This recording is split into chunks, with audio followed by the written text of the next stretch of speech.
Mari kita berdoa. Terima kasih Bapa untuk segala kasih dan kebaikan kemurahan Tuhan yang Tuhan berikan kepada kami pada pagi hari ini.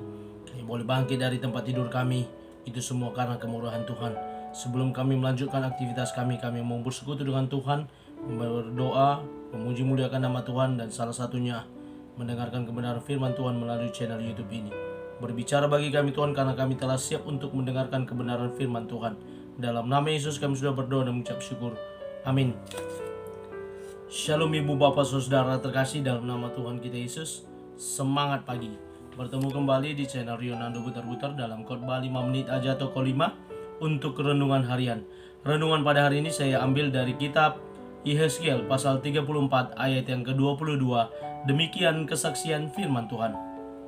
Maka aku akan menolong domba-dombaku supaya mereka jangan lagi menjadi mangsa, dan aku akan menjadi hakim di antara domba dengan domba. Tuhan menolong domba-dombanya. Ibu bapak saudara terkasih dalam nama Tuhan kita Yesus, dalam nats ini sangat jelas bagaimana Allah berbicara kepada bangsa Israel, di mana seorang gembala upahan, yakni raja-raja Israel, tidak lagi bertindak adil, tidak lagi bertindak sebagai hakim yang jujur, hakim yang menunjukkan keadilan Tuhan kepada umatnya atau kepada domba-domba Allah, yakni umat Israel.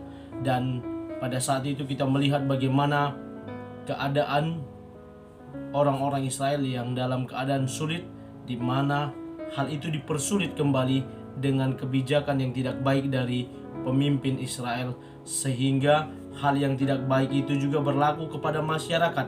Masyarakat dengan masyarakat, umat dengan umat pun gontok-gontokan dan saling memangsa satu sama lain. Itu makanya dalam nats ini kita lihat bagaimana ada yang menjadi korban, ada yang menjadi mangsa dari orang lain. Karena apa? Suatu hal, tekanan yang mereka rasakan yang membuat mereka harus terancam, dan mereka membuat orang lain menjadi mangsa atau korban, sehingga dia bisa lepas dan orang lain terkorbankan. Ibu bapak saudara terkasih dalam nama Tuhan kita Yesus, situasi yang berat, situasi yang tidak baik ini dilihat, dipandang oleh Allah sebagai sesuatu di mana Allah akan hadir untuk menolong umatnya. Dia berkata dalam nats ini, maka aku akan menolong domba-dombaku. Supaya apa? Supaya mereka jangan lagi menjadi mangsa. Jangan menjadi mangsa dari raja-raja Israel, jangan menjadi mangsa dari orang yang lain yang lebih kuat yang mengorbankan mereka. Demikian pula dikatakan di bagian berikutnya, aku akan menjadi hakim di antara domba dengan domba.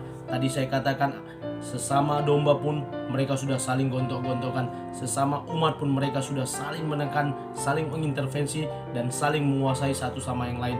Dan itu pun dikatakan oleh Allah, dia akan menjadi hakim di tengah-tengah mereka. Allah akan menjadi hakim yang menyatukan umatnya, yang membuat umatnya tidak lagi saling bermusuhan, tidak lagi saling memangsa, tetapi satu sama lain harus saling menghargai, bahwa mereka adalah sesama umat Tuhan yang harus hidup berdampingan dan hidup di dalam kasih. Dan Allah juga berjanji kepada para pemimpin Israel, kepada gembala-gembala upahan itu, agar mereka bisa lebih lagi bertindak adil dan tegas di dalam kepemimpinan mereka sebagai seorang gembala di tengah-tengah bangsa Israel. Karena itu ibu bapak saudara terkasih dalam nama Tuhan kita Yesus, melalui firman Tuhan buat kita pada pagi hari ini yang boleh mengingatkan kita bahwa Tuhan akan menolong kita tepat pada waktunya, dan dengan cara Tuhan yang ajaib dia akan menolong kita. Mungkin saja pada saat ini kita berada pada situasi yang tertekan, berada pada situasi yang perlu pertolongan Tuhan. Percayalah janji firman Tuhan buat kita pada pagi hari ini, di mana dia akan datang menolong kita agar tidak menjadi mangsa, agar tidak menjadi korban dari orang lain, dan dia akan mendamaikan kita dengan sesama kita. Dia akan hadir tepat pada waktunya, dia akan hadir menolong kita dengan caranya yang ajaib, dan kita akan melihat semuanya untuk hormat dan kemuliaan bagi nama Tuhan. Amin. Kita bersatu dalam doa. Terima kasih Bapa untuk firman-Mu yang telah kami dengarkan. Berkati firman-Mu boleh bertumbuh, berakar, buahnya lebat melalui cara hidup kami. Kami tetap berpengharapan di dalam Tuhan, agar Engkau menolong kami dengan cara-Mu Tuhan yang ajaib, dengan waktunya Tuhan yang tepat dan baik. Terima kasih Bapa, dan kami mau memulai aktivitas kami pada pagi hari ini dengan pertolongan Tuhan. Dalam nama Yesus kami sudah berdoa dan mengucap syukur. Amin. Selamat beraktivitas. Tuhan Yesus memberkati. Shalom.